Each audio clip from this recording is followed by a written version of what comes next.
Setelah Golkar menarik dukungan terhadap rencana revisi Undang-Undang Pemilu, peta politik di DPR menyangkut usulan memajukan pilkada serentak di tahun 2022 dan 2023 gembos.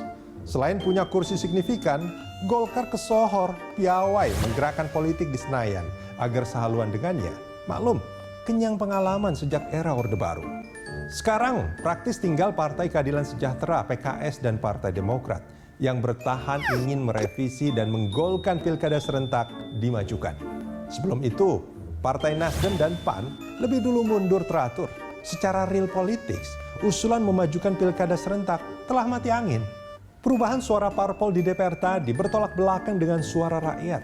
Menurut survei Indikator Politik Indonesia, 63% responden justru setuju jika pemilihan kepala daerah digelar pada waktu berbeda dengan pemilihan anggota DPR dan pemilihan presiden. Sebanyak 54,8% responden juga setuju pemilihan kepala daerah yang masa tugasnya habis di tahun 2022 digelar di tahun 2022.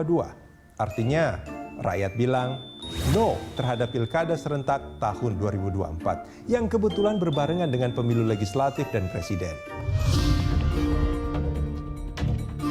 Rakyat umumnya tidak bisa memaklumi banyak korban di pihak penyelenggara pemilu serentak 2019. Dan karenanya pemilih umumnya menolak pemilu memilih anggota legislatif dan pemilihan presiden dilakukan serentak. Yang kelima, pemilih pada umumnya tidak setuju pemilu pilpres dan pilkada dilakukan serentak dalam tahun yang sama pada tahun 2024. Totalnya 63,2%. Kedaulatan ada di tangan rakyat. Suara rakyat yang tercermin dalam hasil survei Indikator Politik Indonesia mestinya menang atau setidaknya didengar. Tapi tunggu dulu. Sekarang bola berada pada sekumpulan parpol yang notabene pendukung pemerintah. PKS dan Demokrat kalah suara. Suara lain juga datang dari Komisi Pemilihan Umum, lembaga yang otoritatif dan berkepentingan atas pemilu nasional dan pilkada.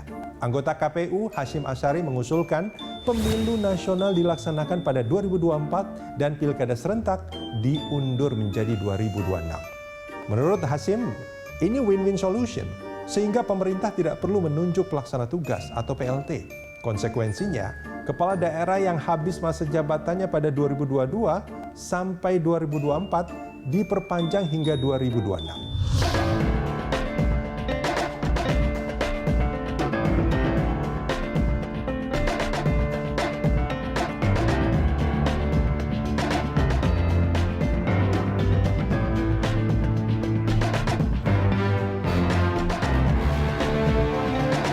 Pilkada serentak 2026 yang diusulkan KPU menghitung beban kerja yang harus mereka pikul, serta trauma atas pemilu serentak 2019 lalu.